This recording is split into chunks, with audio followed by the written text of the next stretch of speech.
Takas sa pagbabayad, ha? Ang pausong tawag dyan, Mel, noon ay 1, 2, 3. Ano panahon namin? 1, 2, 3 nga. At ang mga nagigipit naman, kumakapit sa 5, 6 na pautang. natin yan. Oo. Naku, dami mong baong terms, Emil, ha?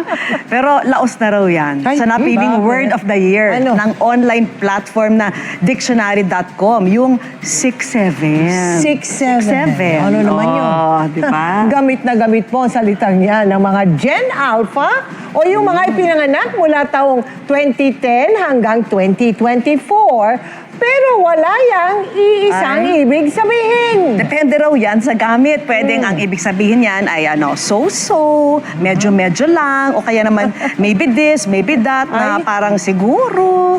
Pero wala raw talagang ibig sabihin yan. Ano ba yun? Hindi rin tiyak kung paano ito nagsimula, pero may nagsasabing mula ang 6-7 Saan? sa lyrics ng kantang Doot Doot 6-7 ng isang American rapper bago umabot sa TikTok. Kantahin mo yan.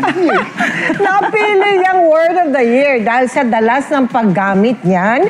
At syempre, pag-search niyan online ayon sa pag-aaral ng dictionary.com. Para palang yung